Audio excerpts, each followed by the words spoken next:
Nakaranas ang China kamakailan ng sunod-sunod na kalamidad, kabilang ang mga natural na kaganapan na nagdulot ng malubhang epekto sa bansa. Ang mga pangyayaring ito ay nagkaroon ng malawakang pinsala sa kalikasan, infrastruktura at ekonomiya na nagresulta sa malalaking pagkawala na umaabot sa bilyong-bilyong dolyar. Maraming taong nasaktan at sa malupit na paraan, maraming buhay ang nawala.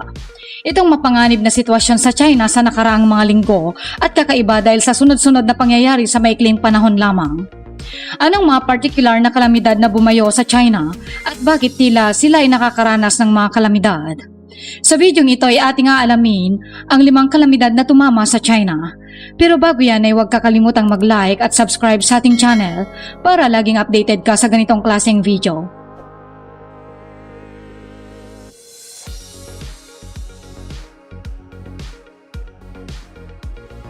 5. Landslides.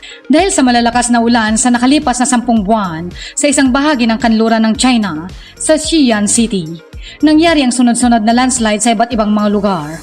Ang lungsod na ito ay isa sa pinakamalaking populasyon sa kanluran ng China at noong August 12 ngayong taon ay nagkaroon ng landslide na ikinasawi ng tinatayang 24 na tao ayon sa Emergency Management Bureau ng Xi'an City. Dahil dito ay nawalan ng kuryente ang 900 na kabahayan at nagdulot ng pinsala sa mga kalsada, tulay at iba pang infrastruktura.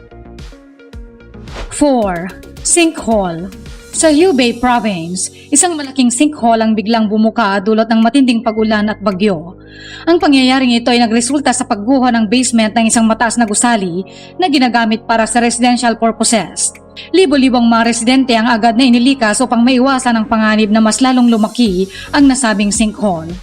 Wala namang naitalang nasawi o nasugatan sa insidenteng ito, ngunit ang takot at pangamba ay nananatili sa puso ng mga residente. Ipinapahayag nila ang kanilang pag-aalala sa posibilidad na maapektuhan ang kanilang mga tahanan. Ang ganitong insidente ay nagpapalakas ng kamalayan sa kahalagahan ng kaligtasan sa gitna ng mga natural na kalamidad at nagbibigay diin sa pangangailangan ng mahusay na infrastruktura na may kakayahang magtanggol laban sa mga ganitong pagsubok.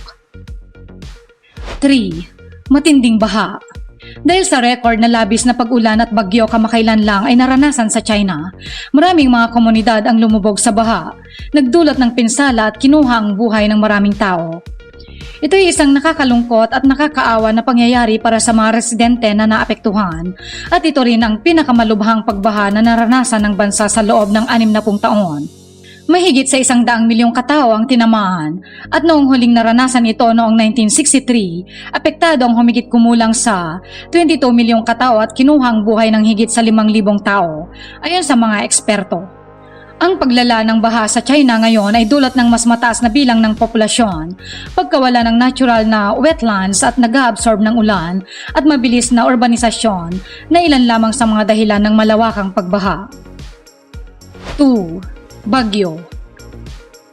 Sa loob lamang ng 2 buwan, nagkaroon ang China ng 3 bagyo at isa sa mga ito ay ang Typhoon Doksuri na itinuturing na isa sa mga pinakamalakas na bagyo ngayong taon. Dumaan din ito sa Pilipinas bago tumama sa China noong ika-28 ng Hulyo at nakita natin ang pinsala na idinulot ng bagyong ito sa ating bansa, ngunit mas malupit ang epekto nito sa China. Nagdulot ito ng malawakang pag-ulan at malakas na hangin, sanhi ng malupit na pagbaha sa Beijing at kalapit na mga lugar nito. Ang pinsala ay napakalala at mahigit 60 katao ang nasawi at maraming buhay at ari-arian ang nawasak. Halos 31,000 ang inilikas sa mga apektadong lugar at higit sa 250,000 ang inilikas sa iba pang mga pook na naapektuhan ng bagyo. Ito ay nagdulot ng pinsala sa mga tahanan, sakahan at mga tulay. Ito rin ay nagkaroon ng malubhang epekto sa ekonomiya ng bansa at nagdulot ng pagkamatay ng maraming tao. Ang China ay hindi pa rin nakakabangon mula sa pinsalang dulot ng Typhoon Doksuri at nagkaroon pa ito ng dagdag na pagsubok dahil sa lindol sa silangang bahagi ng bansa. 1. Lindol. 23 taong nasugatan matapos ang lindol na may lakas na 5.4 sa Shandong Province. Ito ang pinakamalakas na lindol sa lugar sa loob ng mahigit 1 dekada. Ang tindi nito ay naramdaman pati sa Beijing at Shanghai na mga daang-daang kilometro ang layo mula sa epicenter. Mahigit sa 126 na bahay at gusali ang gumuho at maraming tao ang napektuhan at nawalan ng ari-arian. Ito ay nagdulot ng takot sa mga residente dahil sa sunod-sunod na kalamidad sa China kamakailan lamang. Tama bang sabihin ng mga ito ay 100% dulot ng kalikasan? Posibleng hindi, dahil ang sunod-sunod na sakuna ay maaaring sanhi ng mga dinararapat na gawain ng tao, tulad ng illegal na pagmimina at pang-aabuso sa kalikasan. Ito'y nagdadala rin ng problema sa pag-init ng mundo at pagbabago ng klima. Kaya naman, mahalaga na alagaan natin ang kalikasan, magtanim tayo ng mga puno at magdasal. Ano sa palagay mo, kaibigan, ang naging dahilan ng matitinding kalamidad na nangyari sa China? I-comment lamang po sa ibaba at huwag kakalimutang mag-like at subscribe sa ating channel. Maraming salamat po.